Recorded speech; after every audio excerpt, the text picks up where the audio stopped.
That is better.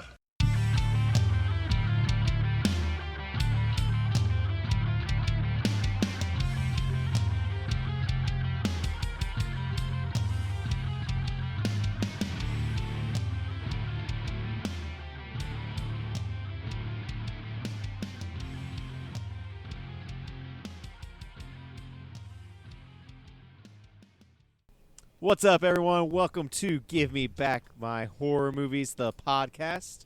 I am one of your hosts, Nate, and with me, as always, is Charlie. It was Say not hello, almost Charlie. always tonight, Nate. I'll tell you that right now. No, it was not. Someone decided to go and get Damn COVID. you, Ohio. Someone decides to visit Ohio and then can't hang out because he gets 2 COVID. years, no COVID. 2 days in Ohio, COVID. That sucks. But Coincidence? I think not. Ground Zero, Ohio is your name. Nate, we got a full house, Bubba. I think you We better do, continue so- introducing some people.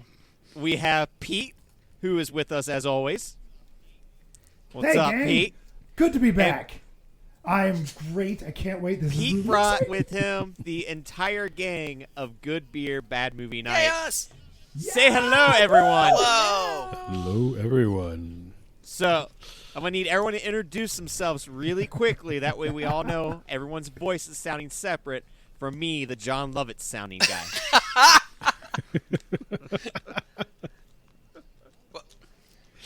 Well, That would have been No, real it would've funny if we worked. were doing Texas Chainsaw Massacre. He was not. Oh wait, John Lovitz. Cut Nope, that out. it's That staying. wasn't funny. That's the wrong John. Learn your shit, Pete. Pete, you got spaghetti arms. That Yeah. voice is easy to detect. That's So- Kathleen. That is Kathleen, Here I am, the one and only. under duress and without any beer. So, Yes. Because someone went and got COVID, we were supposed to hang out all together in one room and record this. But the man who will not be named, I'm the only one that had to be. I'm the only one that had to be separated. You guys could have all got together and just brought me in on a little iPad and Nah. a Roomba, so I DJ could walk Roomba. around the room. DJ Roomba. Woo, woo. DJ. I was supposed to be at a music venue seeing some death metal bands tonight, but instead I'm hanging out with all you idiots. So Damn, Nate, that's some venom. it is. Well, we got Speaking Kathleen, of- so let's introduce the other two. We gotta get Troy. Get in there. Hello, I'm Troy. This is my voice. See? I don't sound like anybody Not famous. John Lovitz. And then we have Not John the Lovitz. sexy, the sultry, the man whose voice might as well be a saxophone, Dave. Oh, it's me. Hi, I'm Dave, and on behalf of the entire state of Ohio, for both of you, you're welcome. Appreciate that. If you're gonna do it, own it. It'll be fine. It's all good. Oh, so Nate, we're still in space this We're month. still in space. I hope everyone is prepared to say space a lot in this episode. And we decided to do the Paul Thomas Anderson classic, Event Horizon. He is known for doing such other films as Licorice Pizza, There Will Be Blood, you know, the classics. Why am I the only one laughing? Because we try not to encourage Because Nate. Dave gets good film. Uh, Instead, we do the only movie I think I enjoy by Paul W.S. Anderson, Event Horizon, the man who gave us Resident Evil, Yeah, Mortal Monster Kombat. Hunter, Yeah. Alien Monster versus Hunter. Predator. Yay. A movie that is apparently the Three Musketeers. I don't even remember when that one came out. oh, That's got Mila Jovovich in it. He did give I- us I've, Mortal Kombat. I'll give him that. yes, The very first The one. first Which one? first one. Oh, Yeah, the good one. I mean, the newest one was Newest one was good, good. but sure. sure. The good one. Pete. He's one of those guys that just kind of go like, why do they keep letting him make movies? And they give him huge I budgets can't too. figure it out. I mean, this is Right? But yeah, he doesn't get low budgets. Like, they really go all out on, I mean, like, Alien hey, and Predator, those are some big names. Let's bring them together. Let's make a big splash. and they Mortal made Kombat, that. big budget. and let's make it PG-13. Because I know Yeah. when I see my alien fight my Predator, I want With as only little blood as adult possible. situations. Well, after they saw what he did with Event Horizon, we're getting ready to cover. They probably went, nah, he needs to tone it down just a tad. Yeah, Baby. which I think works to this movie's effort. So, we're going to go around. Does anyone remember the first time they saw this movie? Yes. I remember seeing Yes, this I movie do. in the theater. Yeah. Oh, shit. Wow. Nice. When we first started talking about that this is what we were going to do, I was like, is this the one with the Jurassic Park guy? And Troy was like, yeah. I was like, oh, yeah, I've seen this movie. And after watching it this time, I feel exactly the same as I did in 1997. Bored and confused and still waiting for a jump scare. Well, don't worry. We're going to fix all that except for the jump scares. Unless anyone wants to. Troy, what about you? What was the first time you saw this, Troy? I know I saw it on video, and I would have been in my 30s, 20s. And it freaked me the hell out the first time. What about you, Pete? Well, I only came to this a couple years ago. I saw it for the very first time, I want to say 2-3 years ago. And only because someone was like, oh, it's like Hellraiser in space. Just watch it. It's fun. And I did, and I like it. It's definitely it's Hellraiser fun. in space. It's got some great visuals in it. And Yeah. if only they had just let Anderson actually produce his movie, oh boy. Oh, jeez. We could have gotten so much much longer more. movie, too. What about you, Dave? That's it. That is true, yeah.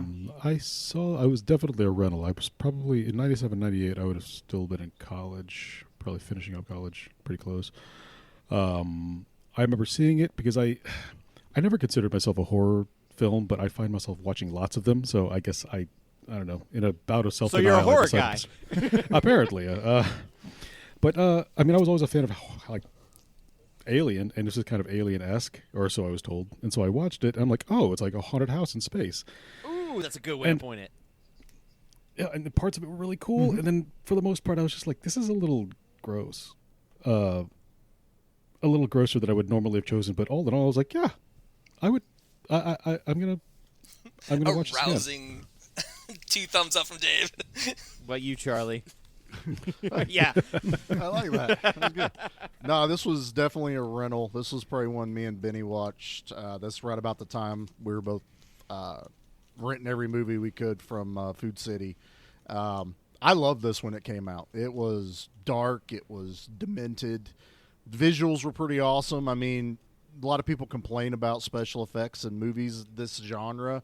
You could tell they were trying really hard with this one, and he was really trying to put a lot of emphasis on what they were doing. You know, the things floating in space and, you know, the portals and everything. So, I don't know. This movie's always grabbed me. This is probably the 20th time I've seen this movie. Oh, wow. I watch it regularly. I enjoy the hell out of it. It also, we'll talk about it more, but it's got ties to other things that are part of pop culture. That is the 40K miniature game. Warhammer, huh? Yeah, I saw Oh, Dave yeah. light up. Oh yeah. Oh, yeah. Yeah. So there's a lot involved with this movie, but yeah, I'd say I was probably 17 or 18 when I watched it. So Charlie just likes to keep watching gross things over and over again. Yeah, I have no problem with it, man. I told you I like Hellraiser in space, so then I got to watch this, which is also Hellraiser. Yeah, in you're just space. like, there's butt stuff in space, so now I get to enjoy this. I don't. Where you keep getting this butt stuff part of this movie? I'm not 100% sure on there. Bubba. Oh, he has such sights to show you. Oh, such wonderful, wonderful things to show you. Oh I man. think What about you, Nate? When did you first see it? for me, it was probably like 5 or 7 years ago, fairly recently, because Damn. I don't like Paul W.S. Anderson movies, so this one got recommended of like, check it out, like, throw what you think about him to the wind. And I was like, okay, and was really pleasantly surprised. And then when you read about there's a 130-minute cut of this movie that we'll probably never see because it's been completely sabotaged, and the studio made him cut it, test audience made him cut it, and this is the aftermath of what you get. But I think it works to the movie's favor, because now there's more to the imagination that you have to use to fill in the blanks. And I think that works. And we'll get into that. That's a good point. Now, Yeah. No, I can the see thing that. that Yeah, I kind of can see blows that. my mind was this movie was made for $60 million. $60 million horror movie. Think about that. That's unheard of. Oh, it's Paul Yeah, I W.S. guess Anderson, so. man. The world had faith Yeah. in him. It only Except made Nate. $26 million worldwide. It flopped hard. Box office, yeah. Which There means was his someone next movie, mentioned- they probably gave him $80 million. I read somewhere where someone came up to Paul Anderson. God, I forget what it was. It was somebody else famous and said after they saw a screening of this and went, "This is going to be great in 20 years." Yeah. Like this is Oh. going to be John Carpenter's The Thing, where it's just no one's going to get it right now, but it's going to be a Your kids cult weren't ready favorite. for that one. And Or it's you weren't ready kinda for that there. one, but your Right, kids Do you were think gonna right. some of the budgetary What? for this came from the fact that Scream had been released in '96 and had sort of blown open the doors to public, like the everyman was willing to go to horror because I feel like kind of by the time I was in college, the whole Freddy Jason concept had started to like go down the what a joke mess. Like they weren't scary anymore. And so then all Yeah. horror sort of kind of fell back away.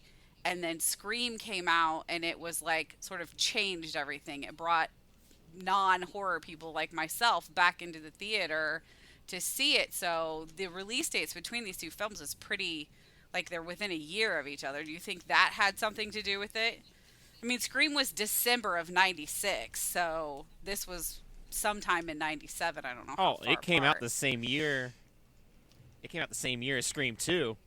Folks will argue with the point that with the fact, maybe not the fact, but the idea that Scream saved the horror franchise, but it kind of did. It did bring it back into the mainstream. Horror was a dying art form. It became formulaic, like the Freddy and Jason stuff. It's just the rinse and repeat, the same thing all the time.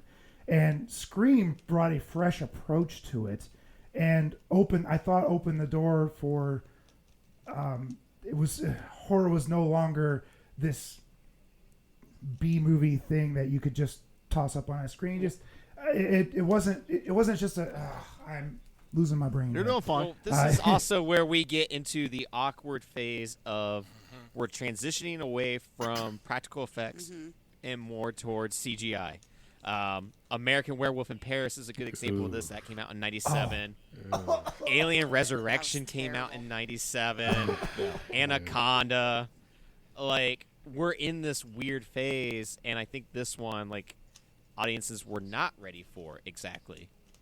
Yeah, but this one still blended practical and CGI really well. It did, though. and that's where this movie, even like with the gel that floats, like the fuel or whatever you Yeah, want the to call coolant- it for the the coolant that was spaceship. floating around. Yeah, the coolant. Like the whole spaceship gave me total Matrix vibes before the Matrix. Yeah, well, Was that's that because just it's me? Lawrence Fishburne. It also had the guy that Shit. played Mouse in Didn't the pick Matrix. up on that. You had two Oh, characters that's from where the he's Matrix from, in yeah. this movie. Yeah. It did? He was the one that was infatuated with the girl in the red dress. Yep. His name was Mouse in Matrix. He was the one that tries to launch himself out the airlock. Oh, no, that was Yeah. Jack Noseworthy. He's older than that. He's a different guy. Oh, it's a different guy. You sure? I'm Pretty trusting sure. Dave. Oh, we're trusting Dave? You're talking about the kid He they got called. my Paul Anderson joke. You're talking about the kid they called Baby whatever. Yeah. Justin. Yeah, Baby Bear. Baby Bear. Yeah. Yeah. Now, I Justin, recognize that's what Jack his name is. Noseworthy because he was in a very short-lived MTV series called Dead at I don't 21. remember that one. That's the only reason why I knew. Who has a last name Noseworthy? I mean, really. When I saw that pop up on the entry credit, title screen, I'm like, that's a hell of a last name right there. Noseworthy. Yeah, how do you feel about this food? Oh, it's Noseworthy. It's Noseworthy. That's a very good wine. It's Noseworthy. Oh, that's way better than mine. There you go. Morpheus really did love to spin around in that chair. Yes, he did. Like, you could He not was blame ridiculous. him. Like, it was so unnecessary. Wee. He looked both did look like a constrained, lot but of like fun. still mobile and like. He looked slightly scared of it. Like, it might move, and it might do like Dr. Evil, It might fall from Yeah. the ceiling. Yeah, Morpheus That is makes a you big wonder dude. if it actually did at any point. Like it actually fell, and now he is scared of it. All right, so let's get this trailer going.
Oh, that might make the outtakes.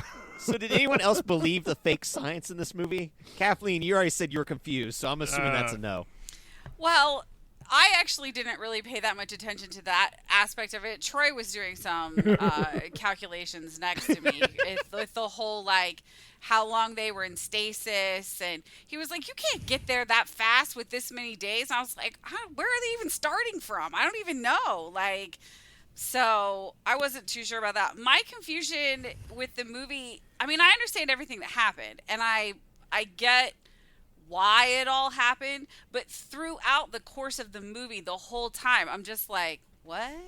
Well, you didn't What? listen to grown-up Damien What? tell us how exactly they traveled. You gotta get a centerfold out, Oh, right. and then you gotta Yes. poke two holes in it, and then you combine it, and then that's how you travel. So on Google Maps, instead of going from point A to point B, A and B are now together. Yes. Yeah, but we don't use Oh. paper maps anymore, so that doesn't work anymore. Yeah. Some can. Have to go But your back to phone a can flip fold phone. now, Mine can't it? shouldn't. Some can. Although they did say something like the reason they go in stasis wasn't like they had to sleep for the journey. It was the 30 Gs that their Yes. bodies would experience would yeah. liquefy their skeletons. I love that Oh. line. Yes. I'm surprised they didn't give us one throwaway character where that happened. Right? Because he even said, I've seen it done on mice. And I was like, I kind of want to see it now. Yeah, like you could have given us just Oh. one character where they're like, "Damn it, Dr. Alan Grant, that's why we didn't want you here." Like, Nobody had a red shirt on, so they didn't know who to waste. that was the Right. problem. This is a Star Trek episode from hell. In hell. Yeah, literally. Yes. Literally in Yeah. hell, man. Literally in hell. So I think So Nate, we've should- gone from Leprechaun 4 to Event Horizon with your selections in space there, Bubba. yes. You missed that one, Kathleen. Yeah, Leprechaun I 4 in cannot. space. She's like, I did. Everyone would have fully enjoyed. Oh, so why? So let's answer that question real quick. Why?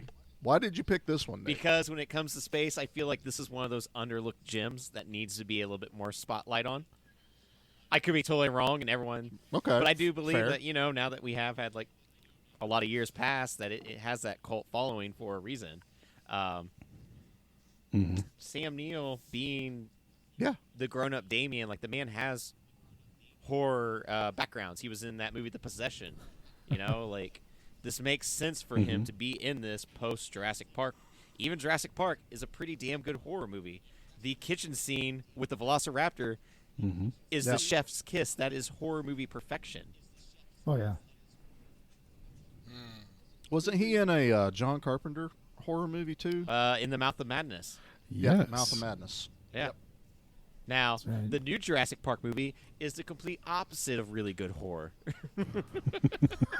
No spoilers. I haven't watched it. Oh, yet. don't worry. It's a 2.5-hour Oh, yeah. Timberland boot commercial. Oh. Well, good. So you're going to leave it going, I need some new Tims. Right. But I'm here to tell you, about 6 Oh, months man. in, those insoles are not going to be good. I may know from experience. Well, that's good to know. Wow, we won't get Timberland to sponsor I this know. podcast, I guess. I know. I Nate think you're supposed just. to wear socks with them. What I have in There the you go, Nate, office is yeah. a checklist of really popular brands, and then I cross them off when I piss them off. I'm like, That's Nate's entire goal right there. So, Nate, there goes Nike. we're not missing anything with that one. So, Nate, we're going to switch something up here real quick. Instead Oh, of your are we? patented 3-sentence synopsis, we want to try something a little new. Seeing as we do a lot of our movies based on nostalgia, movies that we grew up with, I want to try something where when we picked a movie in the rental stores, what did we do? We saw the cover, and we immediately flipped it over and read the back. Yeah, to see if it was rated R for Nate- nudity. Yeah, well, there's that, too. They didn't always say That's that. not what I did.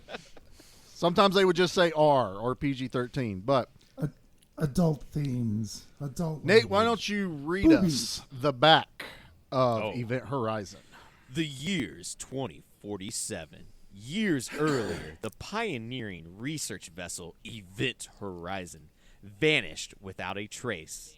Now a signal from it has been detected, and the United States Aerospace Command responds. Hurtling towards the signal source, Area Fearless Captain Lawrence Fishburne, his elite crew, and the lost ship's designer, Sam Neill. Their mission, find and salvage the state-of-the-art spacecraft. What they find in the state-of-the-art interstellar terror, what they must salvage are their own lives, because someone or something is ready to ensure them in a new dimension of unimaginable fear. That person just put a lot of words together, and that's how they came up with that one. Especially when they said state of the art twice. Back to back.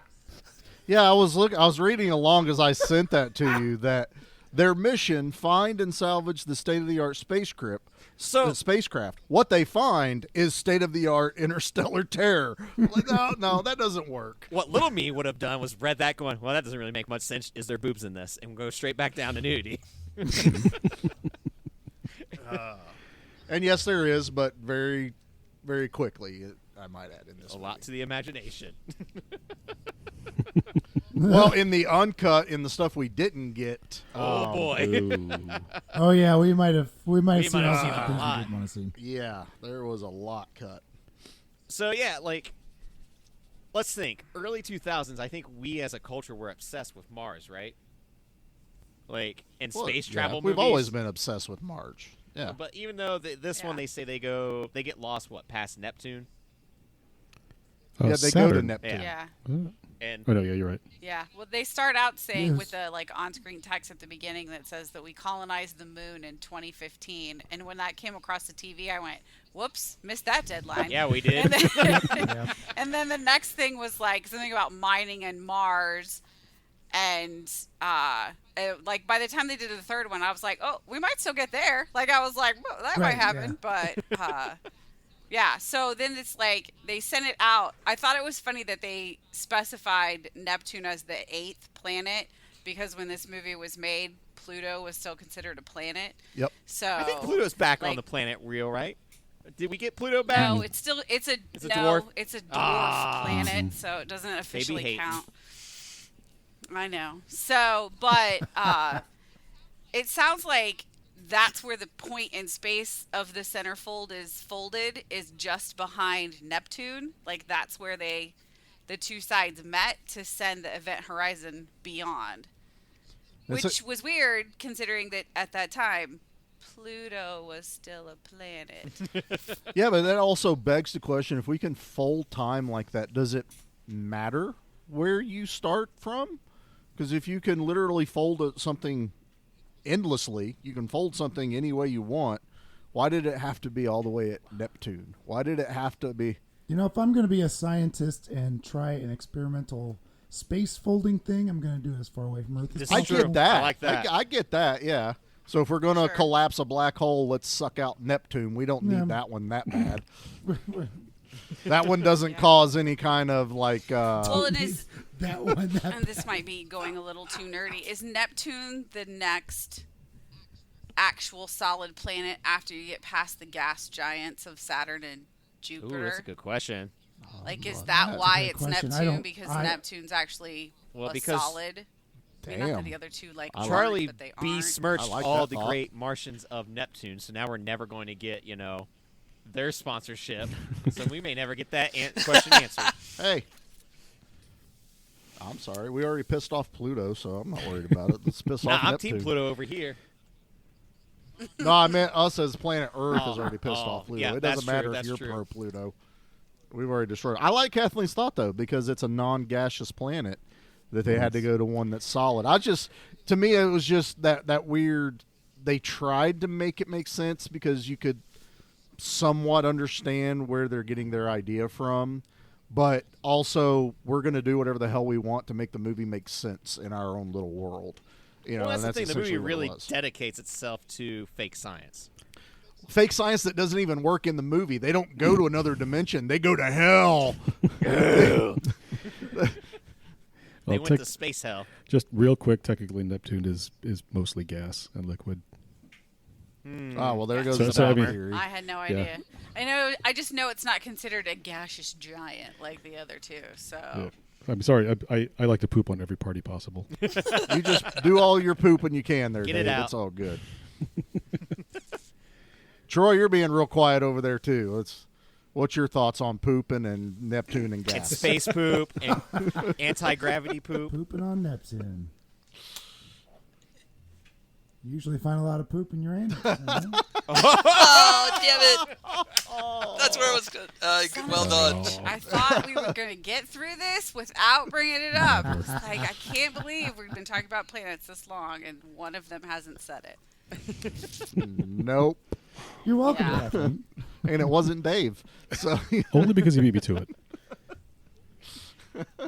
Dave's over here I'm pooping on scratching Dave's it off plate. his notepad. Damn it, Pete beat me to it. I was saving that one for my crescendo. I'm not going to get another Whatever. setup like that again. Oh, God. That's So awesome. let's say that you hypothetically work for Space Force. You get sent out on this mission, and then you hear the distress signal. What do you do? Oh, is this open question? Well, Poop. yeah, really. I think you end up having to do what they're doing because you don't know what's No, going on. I'm going back in stasis. No. You go. You No. go because that's your job. You're in Space Force, man. You signed the contract. You signed the dotted line. You go on the rescue mission, and you go check it out. That's what you do. Yeah, but then you hear the video of literal screams from hell, and you're gonna go still? They because they that's didn't where clear I'm that- putting myself in stasis. They didn't clear that up till after they were on the Event Horizon, man. They didn't So know. after they reached it, like they were coming out of stasis, and then Sam Neill explains what they're doing. Yeah, It's like, see? Yeah, which is a terrible game plan of, hey, we're gonna make you like keep everything confidential until you get there. That way, there's no turning back. Well, I don't think he was even going to tell anyone until they actually made him. You know, it was... Well, even then, Go ahead. we get the audio recording in Latin, right? Mm.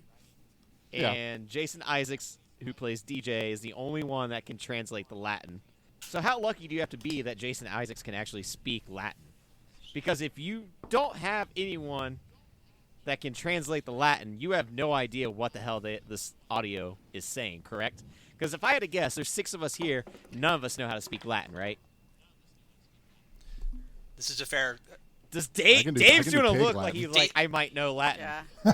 Yeah. No, I Like don't he's- know Latin. However, Oh. I mean, I might be able to pull out some, I you mean- know, common word fragments that are still connected to English language words that we use now, but I'm not going to actually be able to, you know.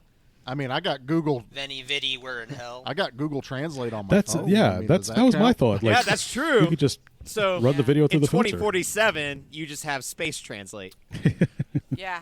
What is it about going to hell that makes you need to speak Latin, though? I mean, like everything that I goes. feel like there might be a religious And answer when to you that, go to but hell- I don't know. Yeah. And when you go to hell, then apparently you want to pull everybody else in Well, yeah, with because you. hell's a like- hell of a Oh, party. yeah, you don't want to be alone. Yeah. I don't want to be alone. Everyone should The join. way that they talk about the ship wanting to go back to hell made me think that the ship was sentient and was really into like BDSM, and that the ship Lord. itself was like wearing leathers and chains. Well, they had the part, not quite chains, but they had the one dude hung up by hooks and Oh yeah, suspensions. surgical string and stuff Oh, like that. Yeah. That you was know. disgusting. Ugh. Yeah, That was one was good. pretty wild. The original script had the guy still alive, and Miller had to kill him. Not that Miller found him dead. That was like, that would have been super dark. It was Yeah. I feel like gnarly. this, Yeah. as much as people like to rag on Paul W.S. Anderson, I feel like he is one of the biggest victims of studio interference. I mean, no one takes a movie, say, like, let's go back to the Predator versus Alien. There's no way he intended to go into that as it being PG-13. Mm-hmm. But someone come down the line and said, hey, this has to be PG-13 now. Kind of the same with Mortal Kombat. I think the first time he probably signed on to do that, he was thinking, I get to make a freaking game based on killing people and ripping their heads off. And they went, yeah, but it's got to be PG-13. You know, so he's kind of this victim of, yeah. And this one was, I'm going to make this so wild that even if they neuter me a little bit, it's still going to be a messed up movie, which is kind of what happened. They still made him cut stuff out, and we still ended up with what we have right now. So you're saying he went in with the negotiation tactic of, I'll add in everything I could possibly want, that when they make me cut it down, I still get what I want? Kind of, yeah. That's what I like to think. I'm a fan of his. I don't know. Everybody else likes to rag on him. I think his movies are fun. I don't go into them like, oh, this moved me, or it had such meaning. I was like, did I enjoy the movie? I Yes. can't explain Then what I it is liked about it. his movies that like drive me up the wall. Like I always feel like there's something missing. Like And he's he's 3/4 married to of a Angel- director. He's not fully there. Yeah, and he's married to Mila Jovovich. Yeah, so Come he has on. to cast her and Okay. everything. The guy's he's already winning. Oh, well, now I hate him. Troy's like, I hate him now. It's another reason to hate him.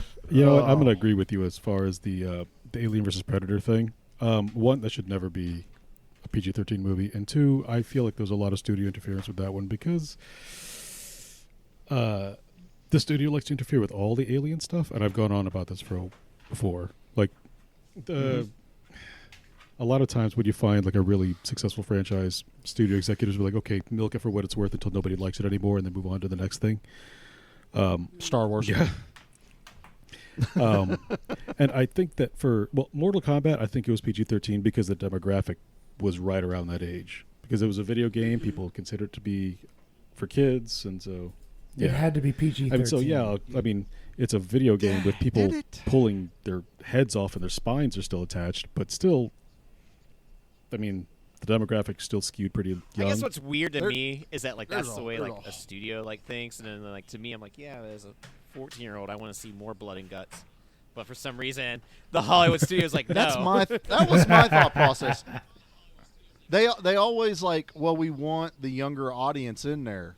We're watching R-rated movies at that age. I We think they're are in denial of that. Like, there's watching- no way like parents are letting their kids watch this, and it's like I don't think parents care. Exactly. Well, yeah, they're buying us the video games.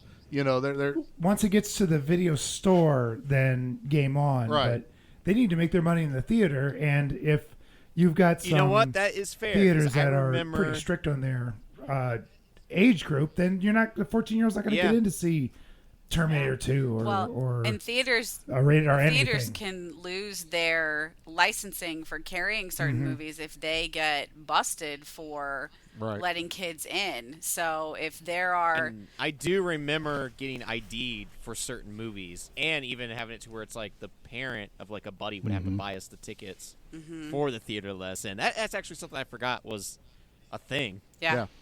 Oh, And yeah. some Right. theaters would even make sure that adult was still with you when you checked in to Yep. get into the theater. Yes. yep. Thankfully, I mean- Springfield did not care. But I guess nowadays it's not so much. But I've always kind of just got it. Just kind of grates my nerves a little bit when they're like, "Well, the studio wanted, you know, every kid to watch it, and they did it PG-13." It's like I would have loved it more if it was R. You know, that's me though. That's what I grew up with. You know, action movies and horror movies and blood and guts. And I would have loved my first Mortal Kombat movie to have been R-rated. This type of movie, Event Horizon type of feel, but Mortal Kombat would have been Well, badass. and this movie definitely like lets you know right out the gate, like, because once they get to the Event Horizon and start exploring, like, all right, where is this missing crew? Morpheus has the same reaction to a space floating arm that I would, of freaking the hell out. And it was just a glove. It wasn't even an arm in there. That was just a glove floating past his face. Yeah. In my head, it would be like there's an arm in there. There's no shame in screaming like a little girl in that Yeah. situation. Not none whatsoever. And that to me was one of the perfect examples of a missed opportunity of a jump cut, like a true jump scare. Because in real life, every single one of us would have jumped out of our freaking skin if that had happened to us. But somehow it doesn't play across the movie like that. Like, I did not jump And you gotta watching think, that or seeing that. a couple years prior, Jurassic Park nailed the falling arm onto you. Like, Yeah. It did. It really did. Now, this movie, though, gave me a new favorite term I didn't know I needed in my life. Corpse-sickle. Oh, yeah. That was Yeah. gross. But see, that was another perfect Pretty good. opportunity for another jump scare. Like if you're priming us with that glove flying by, that body floating past the girl in there should have been more tense. They should have set that up more instead of just a dead floating body, you know. And then they close in on the face, and obviously it's all messed up and everything. But there was no jump scare to it. I 100% agree with Kathleen on all of that. Yeah. There is nothing scary as far as make me jump or anything in this movie. It's Yeah. This movie kind of suffers a little bit from they had some really cool looking models and things, and they wanted to show them off. Yeah. Whereas, Yeah, they had so much cool set designs that they wanted to show off. yeah, and if you kind of like keep it vague and off and pounce it a little bit, you go a lot further. I do love when they turn the gravity back on and that corpse-sickle just and falls. Yeah. Shatters. Explodes. T-1000s It's so everywhere. satisfying. yeah. Yes, he does. he dies the same way the spider monster does in Leprechaun 4. There you go, Nate. That's how we keep this all. Oh, there we go. That way everyone knows that we are still in space. We're all in space. Even like what Troy's saying, the heart of the Event Horizon and how the way it looks, that is very much like some set designer being like, look how cool this is that we made this giant spear that spins You know- and turns. Oh, yeah. You bring that up, and that was the one thing I kept thinking of. When I'm designing a ship, I want to make sure I have at least 20 spikes sticking out of walls. Yeah, definitely. I want my door that closes like into a small hole to have spikes on it so that, when someone's trying to jump through it to escape, they're going to get impaled. And my gravity sphere needs to look like it has hieroglyphics. Now, was I the only carved one that into got it. major Cube vibes? Do you remember that? Guys remember that movie, Saw Before Saw? Yes. Oh, no, I remember remember Cube. Cube. No, Yes. totally. Dr. Alan Grant is traveling the, I guess, the space ducts. Jeffrey tubes. To, Yeah, the Jeffrey tubes. Yes. yeah, like he's going around the space ducts to fix something. And I was also thinking, who built that? Why would you build it that way? He did. He knew exactly designed where it. he was He going. built it, right? Yeah, but He's like, like- who physically put it together? Well, that's the same people that built the Death Star. You don't ever actually see them, but there is a space construction company out there, and they get contracted to do a lot of this work. And that's very intricate work. But Dr. Alan Grant, knew all that. He knew there was a fusible link that had gone bad, and he noticed how he had magically a tool belt on, and he didn't go into the Jeffries tube with one on. But as soon as he was Don't in worry there, about he that. was like, I got my little soldering iron. I can fix this entire thing. It just lives just inside the doorway, so that when Oh, you there crawl was a- in, you can just Right, pick it right, up right. and take it. So, Perfect. There's a little Yeah. locker. Open this Yeah. part up. There's all our Exactly. Well, tools. that's at least yeah, one thing. the whole like spinning ring thing that was like the portal or whatever. All I kept thinking when I was looking at it was like, ooh, it's like Stargate on steroids. Oh, like, yes. it was, Yeah. like that's what it reminded me of. Nice. Is Yep. that whole Oh, opening? speaking. Yeah, well, it had the liquid in the middle, where you could go through it. It's just, Stargate to hell. Well, that creates like a black hole that Yeah. sucks The, you. Right.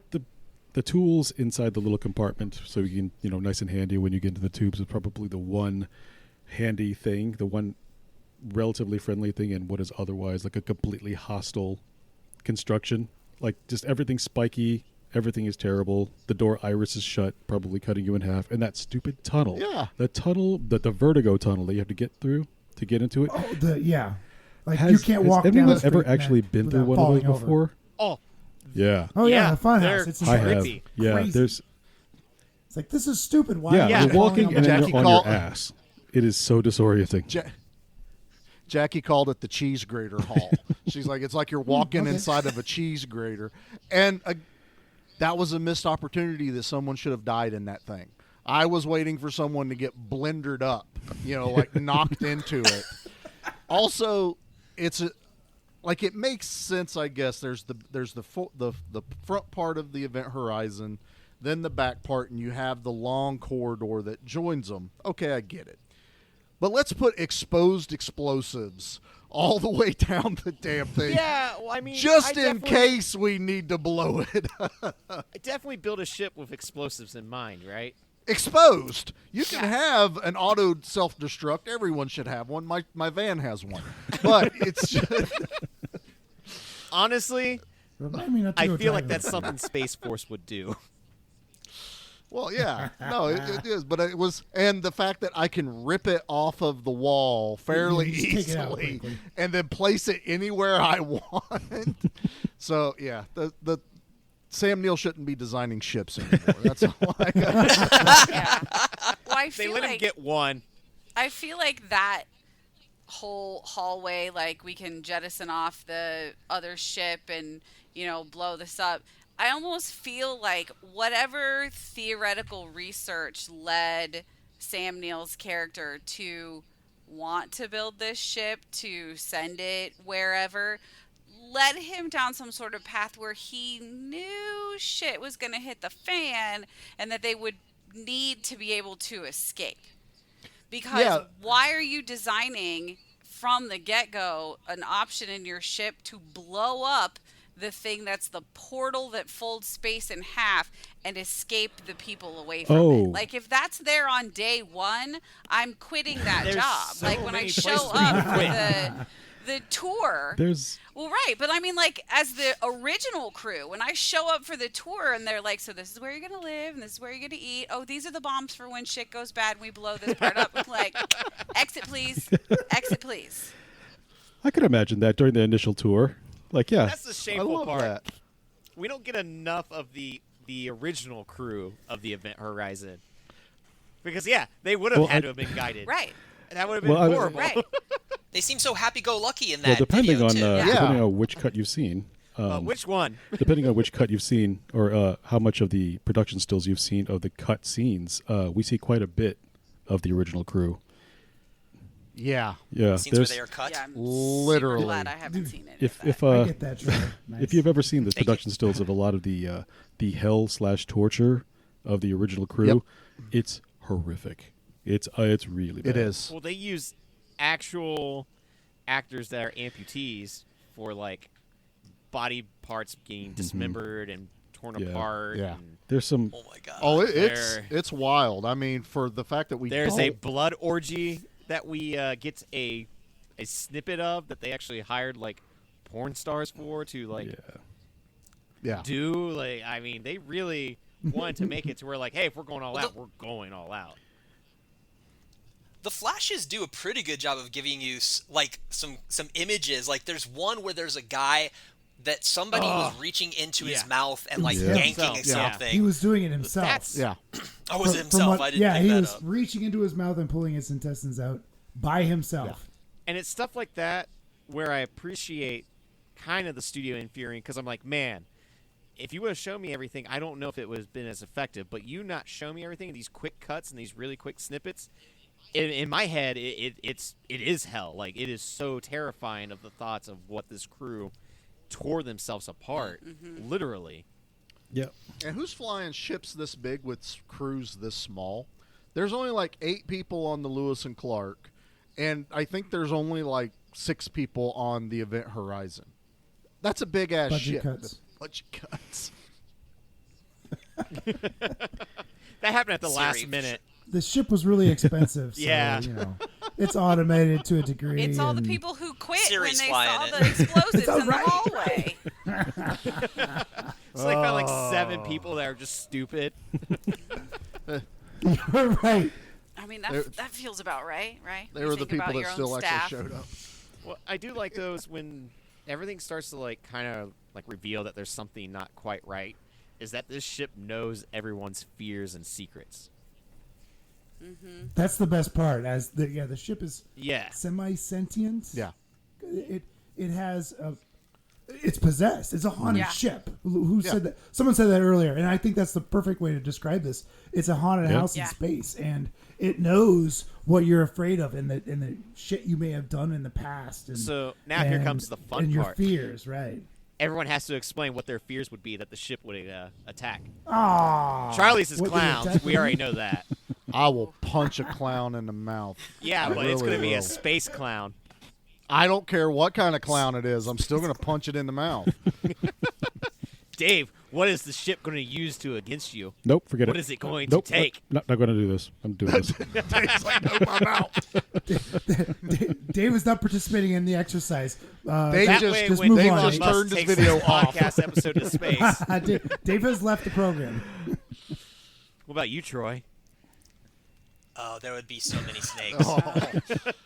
All these Just infiltrating every. all these MF and snakes on my MF and spaceship. Yeah. exactly. Exactly. It's Lawrence Fishburne, not Sam Jackson, Troy. Yeah. It's okay. Pete's is having a keg of his favorite beer, but he can't. Like it's empty. Just out of reach. Yeah, and it's just out of reach. It's just out of reach. It's there. It's It's full, all head. and I can never get it. Yeah. Or it's who labeled doesn't your like little favorite head? beer, but no matter what you do, Bud Light comes out of it. Oh, duels. It's a wall of kegs of all your favorites, and no matter what you do, it's Bud Light that comes out of it. Tough, dry. Tough Kathleen's dry. is reliving every ew moment from Good Beer Bad Movie Night. Yes. But now I doubt. want to I would say It's just Kathleen Turbo would be Kid vomiting. repeated. I want to swing back to something real quick here before Nate took us on our nice little. I like everyone to expose their fears. I've done it througut the entire history of the Hey podcast. Nate, what I about don't- you? I was about to say, I'm bud? curious what Nate's is. Yeah. Yeah, not so fun, is it? Oh, Come back to me. Come back to you. But I wanted to kind of touch back where we were talking about the ship was showing everyone's fears. They weren't experiencing them till they were on the Event Horizon. Yes. So to go back on what Kathleen was talking about, that somehow Sam Neill has come up with this idea to build a ship, but yet have a contingency plan. he was having a nightmare before they got to the Event Horizon. He was having the nightmare on the Lewis and Clark of his wife, and she had the eyeballs missing in her head. You know, Right. so it wasn't like just a normal nightmare he's having. It was an actual, like, what he's experiencing on the ship. Well, it was trauma The memory. ship brings your fears. Yeah. Yeah, exactly. Like he was dealing with trauma. The ship then brings that to real life. Right. Because that's the one thing that the ship isn't showing you like an illusion. It is showing you reality. Why were her eyes missing, though? I'm gonna So- guess that because he found her. If we're to believe, because I kept waiting through the movie for her to be on the ship. Like I thought that's why he was so. Yeah, I thought she was a hell-bent member. to- Oh, right. yeah. We're gonna Yeah. find this ship. We're gonna find this crew. We're gonna bring them back because she was a crew member. You don't find out until later that she's committed suicide because potentially he works too much. I Yeah. don't know. I don't know. I mean, that's the way they laid it out. I'm sure that's not what it really It just is. kind of but- opened up this door to maybe he was, I don't want to say possessed, but he was led to create this thing, like some other. The hell was inside of us the whole time. We all have hell inside. That's actually very close to what I was thinking when I first saw this movie, and then because what they're really the ship is. If it's not alive, it definitely has some kind. I mean, it's not sentient, I should say. It definitely has its own will, and Yes. it doesn't really make you face your fears. It makes you face your pain and your guilt. It makes us, as the Right. viewer, view it through a lens of fear. But Right. it's in horror. So Well, yeah, it's everyone that, like Lawrence Fishburne let the one guy die, which he had to, but he still regrets it. Right. The woman's son, which that was hard to pick up on. I've watched it several times, but he is in a wheelchair, I think, and that was But his legs are like cut up. well, that was I think the ship messing with her mind, showing like this torturous look to his legs. But it was one of those things that I kept because all the flashbacks were showing him sitting down, and in a lot of the pictures, so I was like, I think he's in a wheelchair.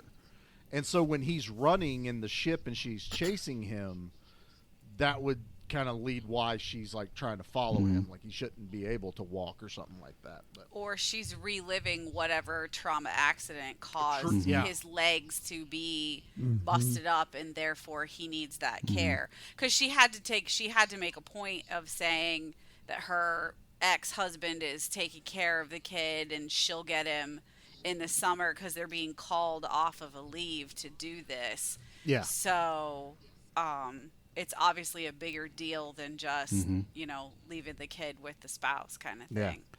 and not everyone. We don't see everyone's like reactions to like the ship isn't going after everyone on the crew either. I don't think Cooper ever sees anything. yeah, I was gonna say I don't think Cooper ever does. Not pilot? not Jason Isaacs, the guy from Alien 3. Yeah, Smith. Smith. I don't think he ever experienced other than they hear the noises that everyone else is hearing. They don't ever have like these hallucinogenic things. And the one guy, he literally gets sucked through the portal and comes back. So that's the reason why he's in a catatonic state the entire time. Which that's even his whole thing when he kind of snaps out of it in the airlock. That was actually more painful and distressful to watch than some of the body horror stuff. That where he's just like truly scared, like he's freaking out. Oh, he did such a good I job. loved Yeah, that was entire wonderful. thing. Yeah, I do like the way that Morpheus tries to calm him down as he is outside in the spacesuit trying to Yeah, get he's to. like, this is gonna suck. his- but his he's I ring. love that whole with. sequence. How he is. Yeah, it's great. yeah, how he it's grabs him and fantastic. pushes him. I mean, the dude was in space, and then they push him back in. And to still be alive, I think he was tortured more than anyone in this movie, honestly. Yeah, especially when he is spitting up all that blood and like convulsing. Like, Yeah. it's gross. Oh, yeah. Definitely. Nate, And it's just an intense scene all around. we need to hit a commercial break here for a second, Bubba. Oh, have we not done that yet? We have not, sir. We have not. Oh. Look at me pay attention to our own podcast. Good job, host. All right, we'll be back after these messages. We'll be back following these messages.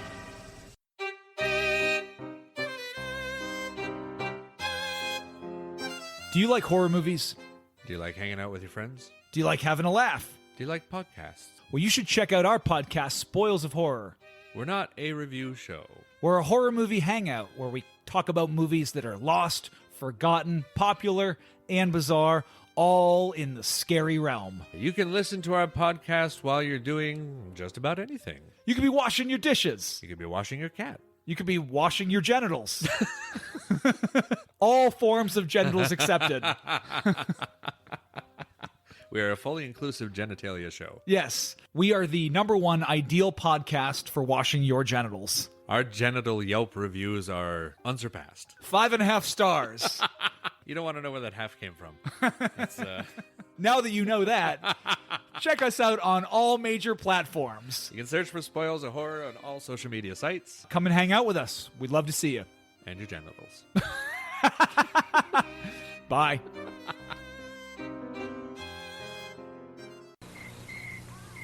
Out here we entertain ourselves at home. So we got an Atari video game. There's so many different games to play. We especially like Space Invaders. Zapping those little devils from outer space. It's fun. But personally, I think the whole idea of creatures from outer space is a little far-fetched.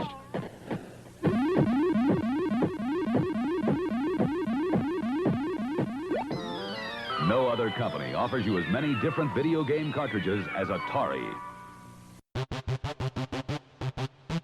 Ladies and gentlemen, welcome to Give Me Back My Pro Wrestling, the podcast that's based on the old school, but can still help you find the good stuff from today. Dangerous Dan Colley, the Professor Jimmy Street, and the Plastic Sheik Jared are the undisputed six-man tag team champions of the wrestling podcast world. From thought-provoking topics to superstar interviews to action figure expertise. This trio does it all, and all they ask is, give me back my pro wrestling! Every other Thursday, wherever you listen to podcasts. Welcome back. Well, those are some delightful commercials that you decided to play, Charlie. In space. In space. I especially like the one that did the one thing in space. That was a lot of cool space adventuring. Yeah, space adventure. I did want to say one thing. We made fun of Leprechaun 4 because they kept showing the outside of the ship going, look how awesome we did. God. This one, though, I love the design of the ships and the outside special effects of this thing. Yeah, I listened to the commentary track. Oh, nice. Because Of I'm, course you I'm did. Of course I did. The quality of the commentary track aside, they did what Anderson did say that they had it was a huge model, the ship that they made. It was enormous. It was like 17 feet long or something like that. It was huge, and it was real meticulous, and they really were very proud of what they did, and they should be. That shot of that ship was gorgeous, and there wasn't a whole lot of CG. Anderson did say a lot about, we really tried very hard to use CG as an enhancement and not as the thing. Which, when they used CG as the thing, I thought it fell a little short. But when they used it as an enhancement, I thought it really brought the scene and the set to life. It's really nice. Yeah. Like the stuff that was floating, the wrenches and The watch. the bottle of water and stuff. I was like, oh, that's bad. That's just them showing off at the time, though, too. It's Like, true. That's one of those things I wish I could go back and be like, was that cool or did it look stupid? Fix the color. The problem was the color. The color palette didn't match, and clearly the way the light fell on. But the it was stuff did not match as 97. well. Again, we have to go Right. back and We had Jurassic Park at that time, but this movie did not have Jurassic Park. money. no, No, but it and had a lot of money that it did not need to have. Jurassic Park didn't have a lot of CGI. Jurassic Park literally built a giant Tyrannosaurus. You know.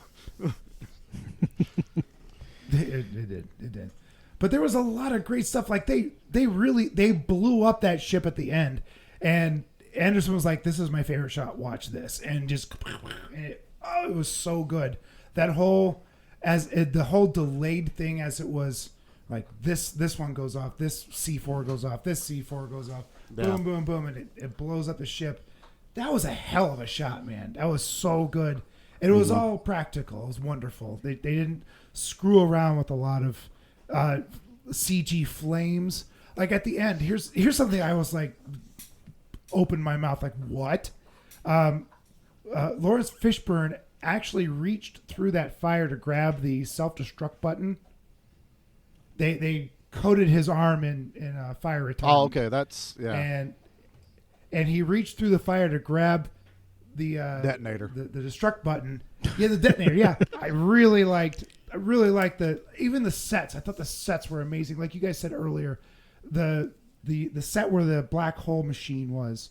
That was on Pinewood Studios. Does that sound right in England? Mm-hmm. Oh, and it was this film was done in right over Christmas, so it's really cold. And this is nothing but a big tin building, so it was sub-zero temperatures in there.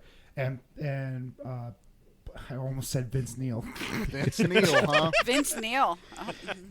He's the one you call Dr. Feelgood. Exactly. Girls. Sam Neill. He was practically naked in that suit that he was wearing, where he was all caught up and shit. So what you're saying then is the guy that was on fire was actually enjoying himself the most? Probably, yeah. Sam Neill was allowed to be next to the heater, but not too close because the prosthetic would start to melt. He's like, you've heard of shrinking. That's like a frightened turtle. Anyway, I love my favorite part about the commentary was Anderson and the producer who had produced this.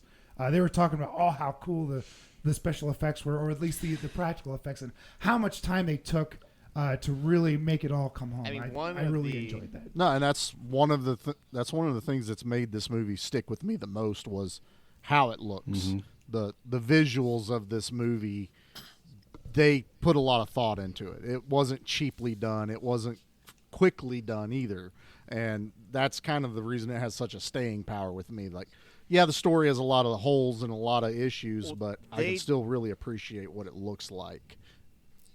The look of it really drove home the torture hellscape of it. I mean, like, I'm not a religious person, but there's something about movies about hell that freak me out quite a bit. No, yeah, I think the visuals of it, this movie kind of sets a tone. Even when they start on the Lewis and Clark, it has this very, like, barren, this bare bones, even though we're in space and we travel a lot, there's no creature comforts. There's no, like, I swear the other guys, Lawrence Fishburne has a hanging chair. Everyone else is in roller office chairs. Like, they're not attached to the floor anywhere. They just kind of go wherever, like, the ship, like, turns. They're like, whoa, now we're going to the right. Whoa, they're going to look like on Star Trek. Yeah. Whenever the ship would move, they would move. But, like, the movie doesn't try to look like Alien, except for maybe, the cafeteria, with that being all white. But even then, I was like, with the Lewis and Clark being a different ship and that all being white, it's very heavenly looking. Okay, yeah. And it's not hell. Like, the other ship with definitely... the liquefied people stuck to the wall. I like what you've done over here. New art piece. Great.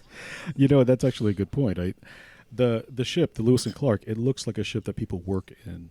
It's not like, smooth Star Trek lines or anything like that. It looks like it's like a working vessel, like a crew of people who work with their hands. Like it's purpose built. Well, and it is. It was a rescue vessel. They are a rescue crew, and it's no BS, no bullshit. This is what it's for. You're going to go get it. And like they were like 2 days away from retirement, so they were forced to do this mission. You do kind of get that feel a little bit from them. Nobody is excited to go do this at all. I'm getting too old for this shit. Sounded like they got pulled out of leave. Yeah. It was like their vacation break, like, or whatever. And, like they were They were on their summer break. That's or a that's a whatever, trope, they got- like with the alien and monster movies. It's always like, well, I better get paid extra for this mission they're sending us on, or I better get hazard pay and stuff like that. Is this another bug hunt, Sarge? Those kind of thing. That's the other trope that we got is the military talk where they're locked, cocked, and ready to rock. Exactly. I'm like, And everything's green on my screen, Sarge. and our That's Leprechaun 4. that was for sure. our comedy relief with Cooper. It was probably the one thing that always just felt a tad bit disjointed with him. Right? Like when he gets blown off of the spaceship and is just like floating through space, they play that off for laughs. I'm like, that's horrific. Now, Yeah. they did Well, a he's whole trying to movie figure about out- it. Yeah, he's trying to figure out how to blast himself back to be connected to these ships, and it's like jokey everything that he's doing and saying, which was weird. His whole character was weird, like cha guy, and Well, it just didn't. He's the guy with quips. Yeah, but I don't know. I mean, I really like that kind of- actor. I really like most of the people that were in this cast. I was pretty, having not seen this since 1997, to go back and see it again. I was like, I know that guy. I know that guy. I know that guy. Like, so I enjoyed this cast, but I didn't feel like his character made sense to what He was didn't going on. fit, in my opinion. Just that the character. Because Right. and they even play it up when Lawrence Fishburne's like, "Tell them what you do," and it's like it's a bit that they've rehearsed before. Even when he's fixing the ship, I like how they're fixing the ship with what's essentially spray foam and giant nails shot from a Gatling gun. Yeah, I and want tinfoil. one. And tinfoil. That'll work in It's space. all good. We're good to go. 5x5, Sarge. But yeah, he just. And he's hitting on the one other crew member, the female, and and then it ends. I think that was really a joke. I don't think he was actually hitting on her when they came out of cryo. Is that what you're they're talking about? doing that. But the weird thing was that they're the two that survive at the end. Right, which Yeah. is also kind of weird that it's like the two of the people to survive. I mean, other than Sam Neill and Lawrence Fishburne, all of the other characters are as equally expendable through the entire film. So if Sam Neill and Lawrence Fishburne aren't the two to survive, it doesn't matter who survives beyond that. And I feel because like the whole rest of the crew is equally expendable. And I feel like I don't want to pick on just her. She was even more expendable, in my opinion. She almost offered nothing, and they tried to. She's the one that kind of came up with the best theory that there's something going on with the ship. Every time something bad happens, we get a life form blip. And Oh, yeah, definitely. She was spot on, I mean, and then it's totally dropped from there on. She doesn't tell anyone else. She doesn't have a talk with Sam Neill. Nothing. And that could be something that was cut because That's Paul possible. Anderson does mention, like, when he was, like, forced to cut stuff, he felt like he cut, like, a little bit too much, but the time crunch, so there might have been something yeah, there he was where he's rushed like, to shit. edit this. It was a shortened, for whatever reason they wanted. to Then get this maybe there out was a quickly. better reason And- that they survived. And also, I don't think she had an episode with the ship, did she? Neither she or Coop did, and I think that part of that is No. because neither of them never made any kind of contact with the goop that comes out of the Stargate. Ooh, that's a good theory. So, because even the little English guy who was like, I want off the ship, I'm not doing this, that ends up dying because Sam Neill stole the explosives from the hallway and put them in the other ship instead. Smith, yeah. You're talking about John Pertwee I know, I here. really like him. He's in a lot of my British procedurals, so he was one of the first ones I was like, oh, he's usually a really bad guy. Yeah. Doctor He Who. was. Yeah, was that that the too. one that was in Alien 3? Is that who we're talking about? Was he in Alien 3? I don't. He was in Gotham The recently. Smith character? Yeah. Yeah, the Smith character. Yeah, he was in Yeah. Alien 3. Was he? Yes. Okay. But he also did not have a hallucination, and also did not really interact with the core or whatever. But he was definitely adamant of like, I don't want to be on this Right, ship. right. I mean, so much to the fact that when he and Mama Bear, whatever her character name was, were pulling the CO2 scrubbers out of the thing to take them back to the Lewis and Clark. He's got a bunch of them. She's got a bunch of them. She drops some and turns and stops. He does not turn around once. No. He is not like, lady, let's go. He doesn't say anything. He's just like, I got what I need, and I'm getting the hell out of here. Well, she was counting them, and he was trying to speed her up. She's like, we need 25 minimum, and he's like, I don't care. And they still didn't get 25, and they were still trying to get on the ship. Yeah. So I think that, I think that's part of the reason that the two characters that did end up surviving, I think you're right. It's tied to the fact that they never had any contact with the hell goo from the core. And one of the things I thought, or I guess that I took away, I was like, well, maybe they just don't have anything that they're guilty of. Like they are clean souls, but I don't know. I mean, now you got me wondering. It is kind of weird how there's only certain ones that experienced the ship. The ship zeroed in on certain members of the crew. Those are pretty extreme traumas too, so maybe those folks didn't have any extreme trauma in their life. I mean, that's possible. Who doesn't? Yeah. Who doesn't experience sadness or heartbreak or something terrible to them? But Lawrence Fishburne leaving a man behind. Oh dear Lord, is that a And watching him, you don't get over him that. Burn to death. Right? Like Yeah. Well, the way he describes the flames, I mean, that the way it has really kind of cemented in him. And I like that he's almost reliving that too in the final conflict. He is literally in the flames fighting Sam Neill, and there are liquid flames coming at him. And no, that guy wasn't in Alien 3. It's someone else that looked really, really like him. Oh. I was just taking your word for it, but... Well, I like to double-check shit, and I was wrong. I don't think I've seen I'm that. glad you did. Or I don't remember it if I have. There's Pete Postlethwaite. Yes. Oh, yeah, I like him a lot, too. Yeah. Well, yeah, okay, so do you believe that this ship had a will, like it wanted to do something? First of all, do you believe the ship was alive? Or do you believe there's something alive in the ship? I think the ship became alive once it transported into the hell dimension. I think something's controlling the ship through the portal. I'm going that direction. I'm like, there is I'm not sure if the ship itself is sentient, but I think there is something has possessed the ship. Yeah. I think it's got to be connected to the portal, because if it was the ship as a whole, the lifeboat wouldn't be successful. Right. Yeah, they wouldn't have been able to separate. It would have.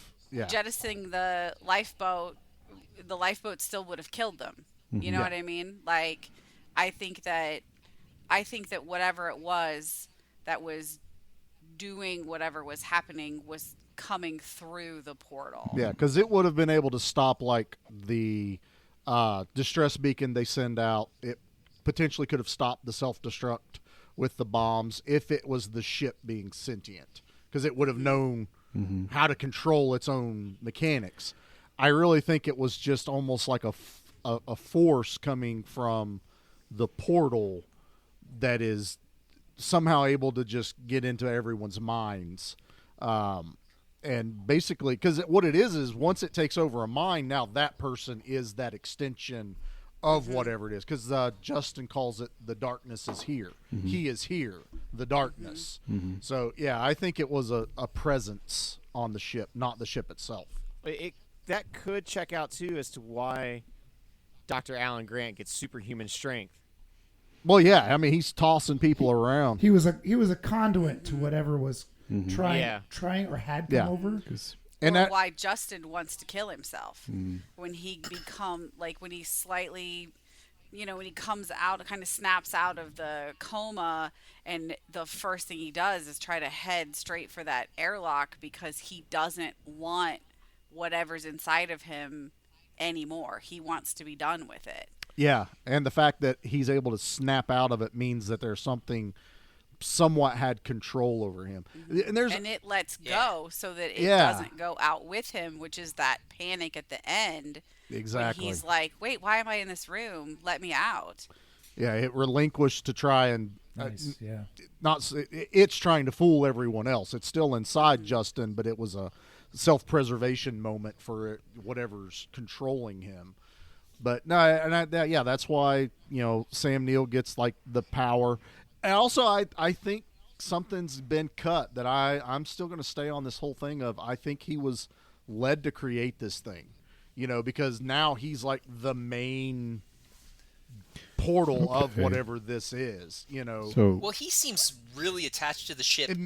The instant before they even get there, he seems to be very. Oh, he's excited so, to talk so about that's kind his of work. that's kind of where I was leading. So do you feel maybe perhaps that the ship is an extension of his own will and his own guilt?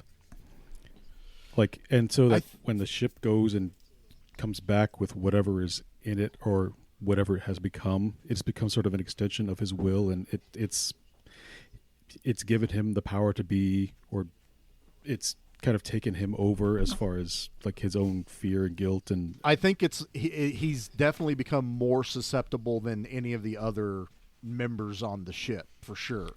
It would be interesting to know in their timeline, when did his wife kill herself?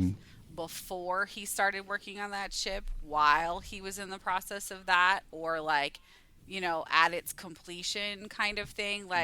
Because that trauma is clearly something that's going to open him up to some susceptibility because of the hole that's going to rip in him because of the guilt that he feels. Because we don't really know why she kills herself, and we don't really know why he feels so responsible for that choice that she makes. But where did that happen in the process of this ship creation? right. And That goes back to Charlie's theory that there's some cut shit that's. Well, and I was going to bring that up again. Was also he's the only one that immediately decides I'm going to protect the ship at all costs. He hasn't really experienced any of the major hallucinations except for his wife in the tubes. But when they have that final discussion between him and Lawrence Fishburne in the hallway, where he just fades into the shadow, he's already been took over by whatever force is in there. Yeah, he's already there. One of the things he talks about is that the ship wants to go back. So it could be like whatever's possessing him is like, no, come back home. Yeah. Basically. And when you're going to come back home, now you got more of these crew members to have fun with. And it's also, again, it all could have been cut out. It could have been fleshed out that the ship came back for him, and the distress beacon was for him to come back to the ship, and then it can go back to hell. Like the whole thing was just a journey of his own making. He created the ship, he sent the ship, it went there, and now it's calling him back and to bring him full. And it's whoever just happened to be there, because it didn't care about the crew it killed. It didn't make that captain go as nuts as the Sam Neill character. He's ripping his own eyeballs out and everything, losing his shit. And so it's like Sam Neill is the main reason the ship is there, to reclaim him back. Well, I think maybe that's why, whatever presence is just happy, oh, you found me. So clearly, because you found me, you're special. And that's why I'm attacking, you and letting you kind of be not tortured right now. You're going to be the one to kind of do my dealings. Because even he says, it's one of my favorite sentences, favorite lines in the movie is, hell is only a word.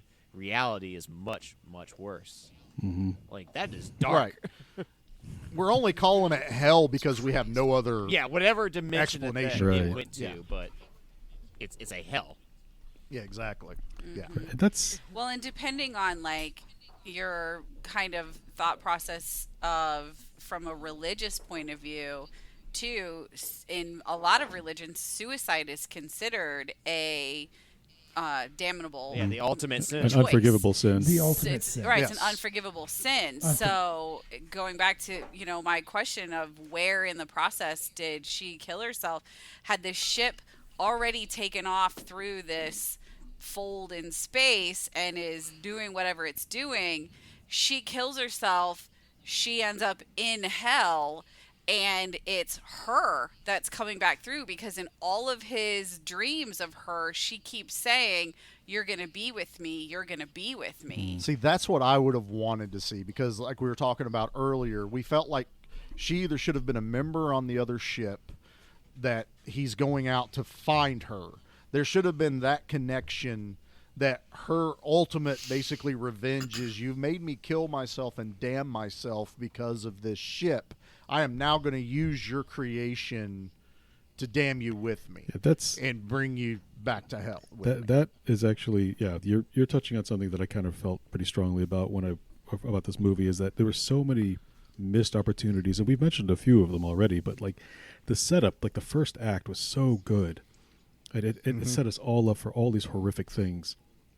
And then it just kind of gets disjointed. I mean, maybe it was like you said, Nate, had to do with the editing or the studio interference. But whatever the case, there was just a lot of stuff that was the potential, and the setup was there, and it just kind of never really got where we wanted it to go. It didn't have as satisfying a resolution as it could have had would there been more emotional investment. Especially the very end of the movie. Like, Lawrence Fishburne sacrificed himself to save the last two characters. They find themselves in status, and they're like, we'll just wait until the distress beacon and someone can find us. And now at that point, you have our three characters that are alive, including one of them is Justin, who has been technically possessed. To me, that's where I feel like he would still be possessed, and whatever he saw, he would still try to finish, or try to end. So even though it seems like they're all rescued at the very end, I feel like because of whatever was inside him, he would still try to tear that out, or not believe that the crew around him is safe, or his allies anymore. So I still feel like my interpretation of it all is it's still a very dark ending. Well, and you still have her name was Stark. That's her name. I couldn't remember. She has that. She has that meltdown. She has that vision of Sam Neill attacking her, and then it snaps out. We get that false ending, and then all of a sudden it's back. So it's like they tried to give us this ambiguous ending. That is it actually over? Is it not over?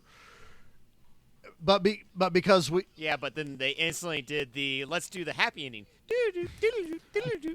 and then that's when they went with that. Well, they ended with her screaming, so I wouldn't call it the doodle-doo happy ending. Then it was the Carrie ending, almost like a Lovecraft. Yeah, it's a Lovecraftian ending of they've gone insane. You remember the character at the end of Carrie, where it's that sort of that bait and switch, where she's at the end of the movie Carrie, she's screaming at the end. She's at the house where it collapsed on itself, and she reached up and grabbed her, and she's screaming. Yeah. Spoilers. But I think if we go like what Dave was saying, if we'd had a more put together story of a clear, I'm trying to even think of the right words, a clear plot to it. This is what it's doing. This is what its goal is. This is what its end game is. Then we could have had a bit more of a ending like that we could have been like, oh shit, it's not over. This isn't the end. Oh, I got it. Okay, so any good haunted house movie is at its core a mystery, and so as the narrative progresses, more clues are uncovered as to why this is all happening to begin with. This movie did not have that. It did not. So at the very end of a haunted house movie, you find out it's the spirit of this little girl who just wanted to play with her puppy or whatever, or there was witch's blood the whole time. Right. The call was coming it was from the house. This movie was House by the Cemetery. It made absolutely no sense. That's exactly what it was. Just no Bob. So, but no. Well, Nate, I think we've talked through the movie pretty good. We kind of just ended to the end there, yeah? I think we've I think done so.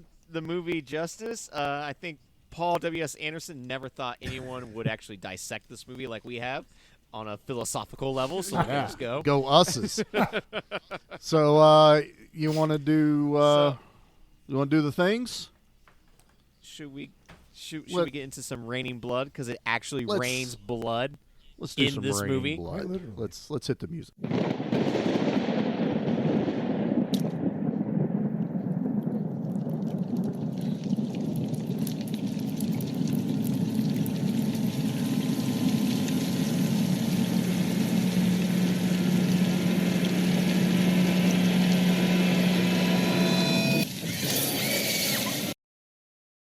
All right.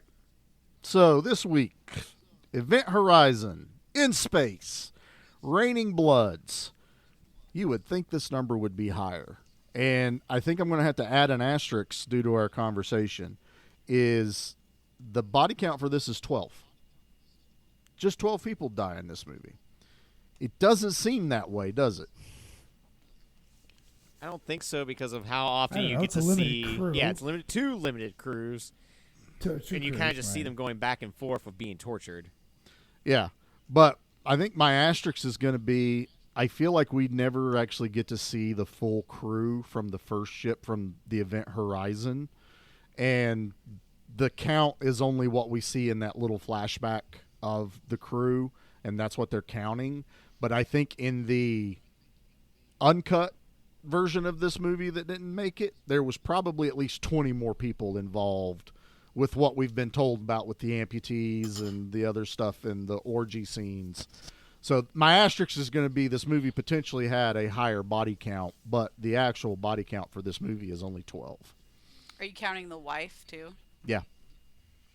So Well, it's not quantity Yes. on this, Yeah. it's quality, because they are killed really, really quick kills. Well, Choice the Lewis and choice Clark, the crew of that is only 8, and 2 of them survive.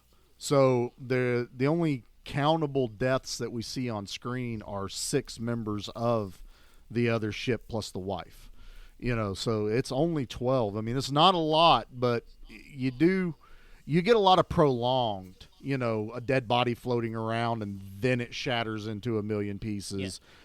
Or like Peter's falling off a piece of the ship, Yeah. and that ragdoll effect of when she crashes onto a metal That crate. was so good. That Oh, was a really It good. was, man, especially with the blood Really just good. all of a sudden appearing around her and everything. It was Yeah. really good. And we can't count things like the guy that was on fire. He was just an Right. hallucination. As long with same with the kid and anything else that was involved. The wife is only counted because we know she died. That was, and it was kind of shown in flashback of her dying. So not huge, Yeah. but like Troy said, we like to do with quantity, not so much quality every time. So that's our raining blood. So Nate, are we doing a kill of the week or are we not doing a kill of the week? I don't know. I'd say we take a vote. Does everyone want to do kill of the week? I mean, remind me what that is. It just means you pick your favorite kill from the movie. Oh God. I definitely want to do it so I can hear Kathleen. We're doing it. I have to think about it for a second, so I need to go last. All right, Dave, you're up first. Your kill of the week. Oh, that.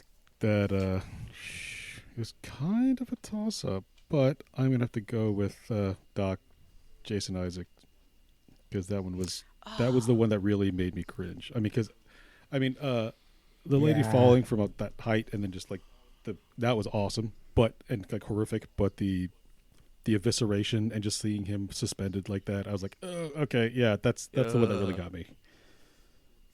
Nice. What about you, Troy?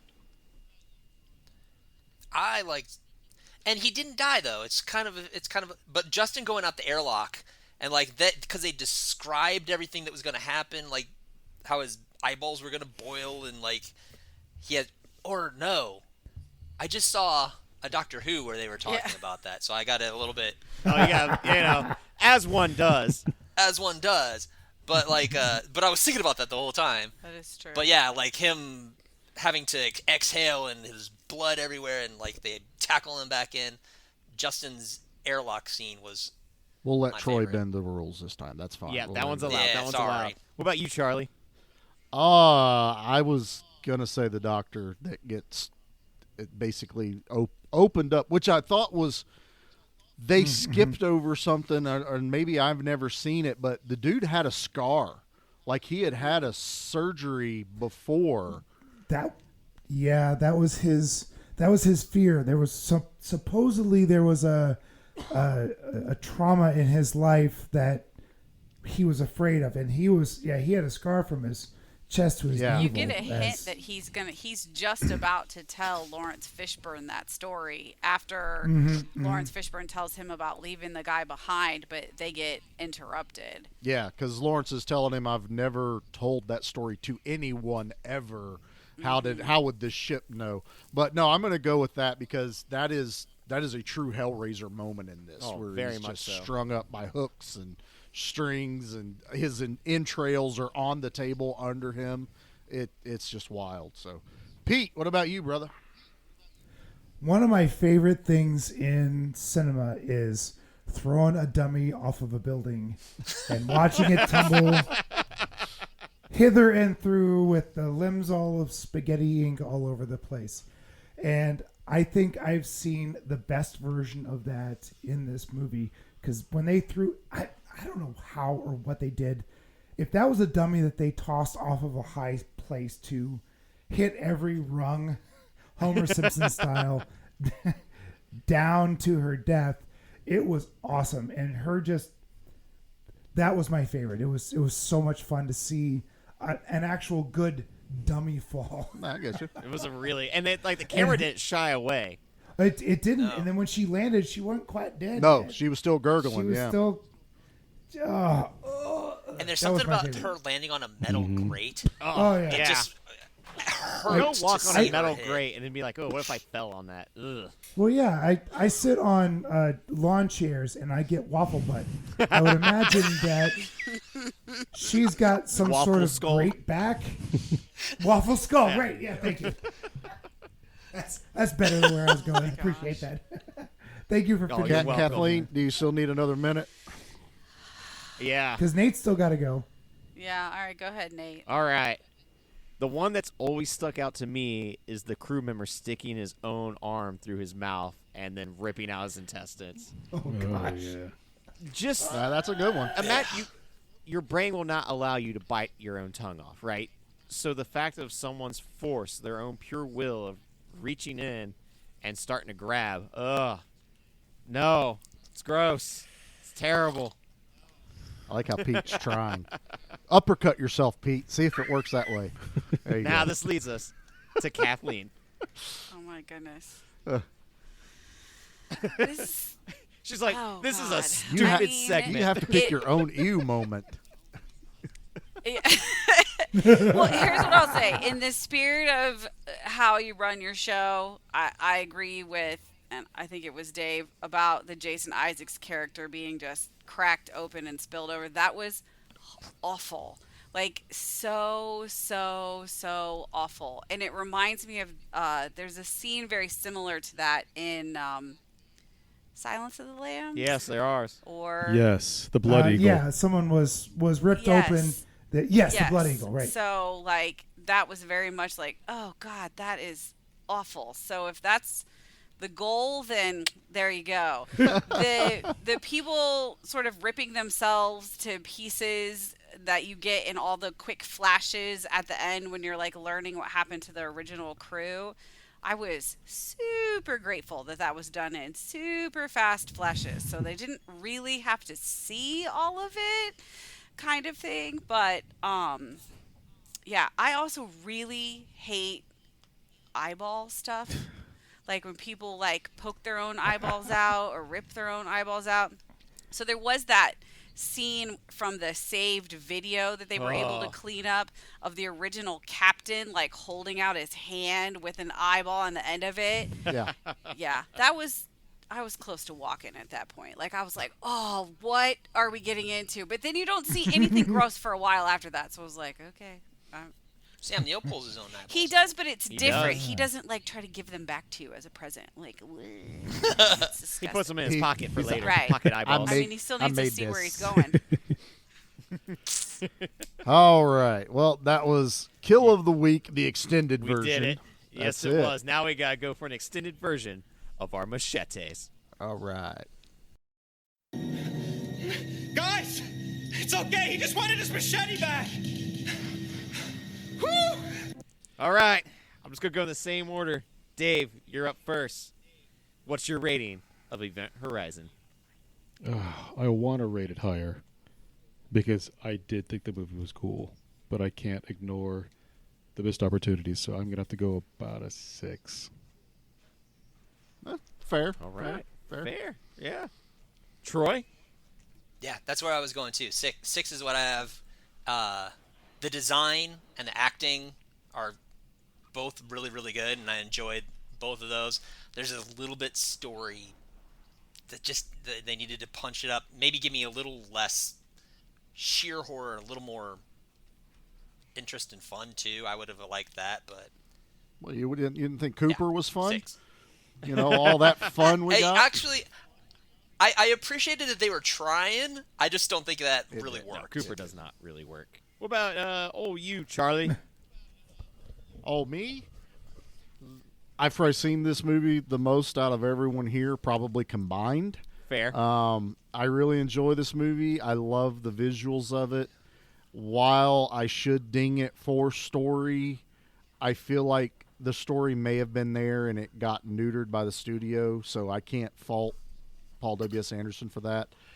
I'm giving it 7.5. 7.5 machetes for this. Nice. Pete, hit us up. Yeah, I'll do 6.5.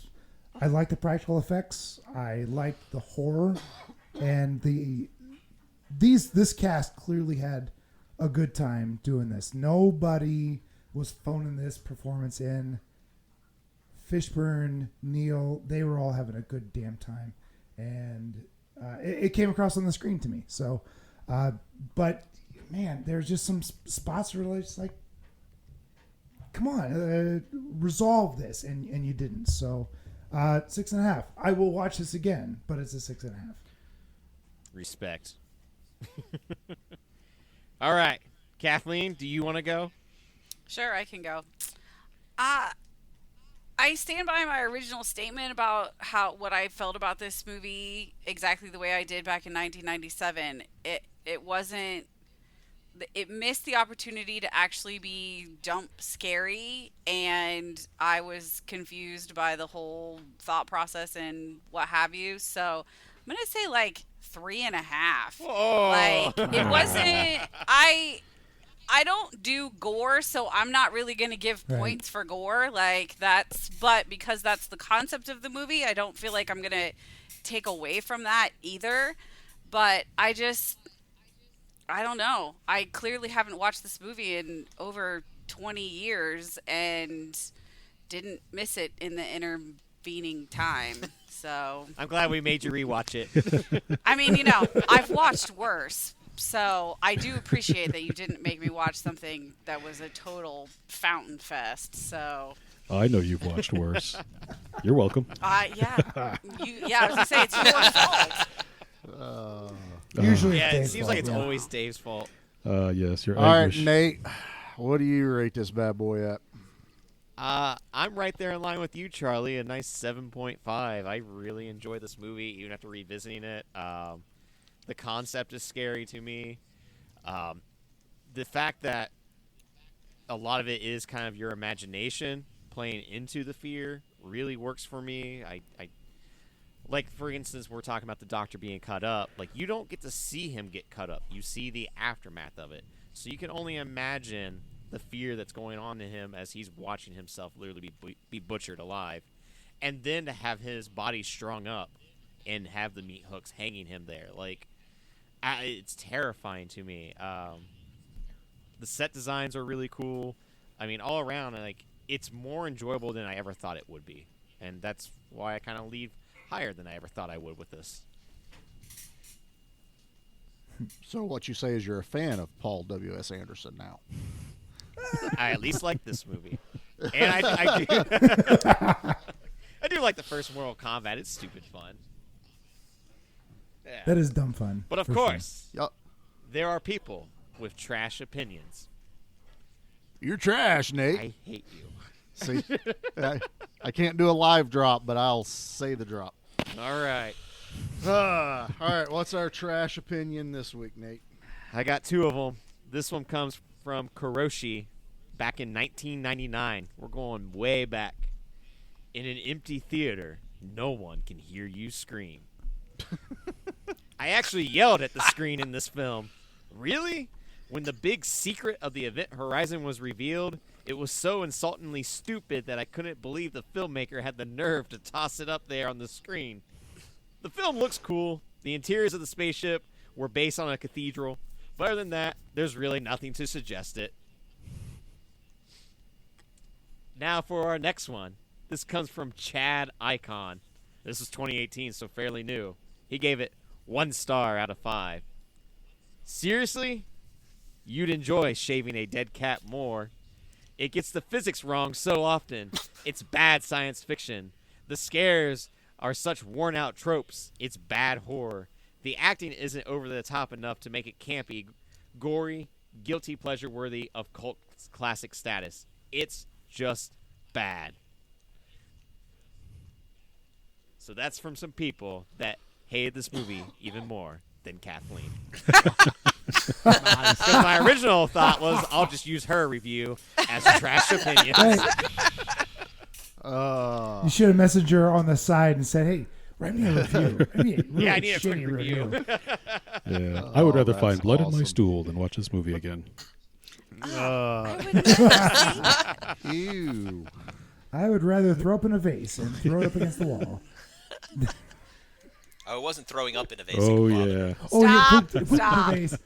We're not going there. Oh, the other end. At least there's no upper decking happening. Here we go, guys. All right. Well, I think that was successful. What do you think, That Nate? was very successful. It was so nice to finally see the faces behind Good Beer, Bad Movie Night. Their podcast is delightful, where they review the same type of movies, but then review it on a scale of 1 to 6 on how many beers you need to actually enjoy the movie. And they're all local to me, so they're awesome to me. Yeah. Why don't you let the leader of the pack there give us a quick rundown of their show? Oh, yes. Good Beer, Bad Movie Night. Come visit us at goodbeerbadmovienight.com. We're on the Facebook, the Twitter, the Instagram, whatever. The unique thing about our show is that we rate movies upon how many beers you need to enjoy them. So if it's a particularly good movie like Machete, you might only need 1 beer. If it's a real piece of shit like Wild Wild West or The Swarm, thanks, Dave. Those you need a lot of alcohol to even get through, hopefully pass out before the movie ends. So that's what we do. We also, I'm a home brewer, so I know a little more than the average beer about beer. So we talk about beer on not an advanced level, but on a non-discriminatory, fun level. We examine all sorts of different kinds of beers. So my brain is not working right now. So maybe I've had too many. I still have a movie I want to torture all 4 of you with, but one day. Enjoy hearing. I have had one since I started our podcast, and I was listening to Pete's, and Pete already knows what it is. So one day, Kathleen will get to enjoy that movie.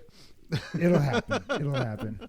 We just want to break all 4 of you. That's Enjoy all. is a strong word. I can honestly say you will not say ew more than once. I don't believe Challenge accepted. All right. Well, you just heard about Good Beer, Bad Movie Night, and you get to hear Pete most of the time on our Give Me Back My Horror Movies podcast. And anytime you want to find us, we are on the Facebook, Instagram, Twitter, Tumblr, Twitch, OnlyFans. YouTube almost soon. Hopefully one day I'll get off my ass and do it. Yeah, But do you it. know you can find us. Especially go check us out over on our Facebook groups of Give Me Back My Horror Movies and Give Me Back My Action Movies, where the conversation continues on, even when we're not recording. Let's see. What else we got, Nate? Oh, our network. Our other friends in the network. We have Give Me Back My Pro Wrestling. We have Monster Movie Stomp Down. I'm getting tired too, guys. My brain's not firing as fast. I blame COVID. Oh, yeah. You do have that. Yeah, we forgot about all that. I Know You Hear Me with Flynn Hendricks and Tales from the Haunt with Flynn and Just Jeff. Also, I can't forget, and I have to say it because Kathleen's here. You can email us over at gmbmampod@gmail.com. That is a complicated Nicely set done. of letters. Wow. Nicely done. While ours is complicated, yours is still bigger, Kathleen. So it's all good. Always. She got it. I think everyone else took a second on that one. Hi, Sleepy. Nate's still sitting there going, I don't know what's happening right now. Any All final right. comments from anyone? Anybody got anything else they want to talk about? Yeah, I would love to do this again. Let's do this again. Oh, you guys are talking about In penises. space. No gravity. Just kind of floats. Space penis. Totally should have had Dave for Leprechaun 4. That's what. In low Yes. gravity, are they bigger? Warwick Davis seems to have thought so in the last movie. So, all right. Well, as we, I think this is the final in space movie for at least for yes. the horror show, right? We got one more action after Yeah. this. One, two. This yeah. is it. Yeah. One more action on our journey into space this month, and we'll figure out Roadhouse in space. Roadhouse in space, space. right? Be nice in space. At the Triple Titty Bar, and we're good to go. right. Sorry, Kathleen. You added two more boys to it. All right, it's getting I'm more woman. outnumbered. It's exactly. Far from the worst she's heard. Absolutely. Kathleen is our first official female guest on the show. So I know, right? That's Damn right. time. We're supposed to be inclusive. All right, we're done. Let's end right there. Nate, get us out of here with the good word, brother. Whoever sent that message, he sure believed in hell. Now, let's talk about how I get back home.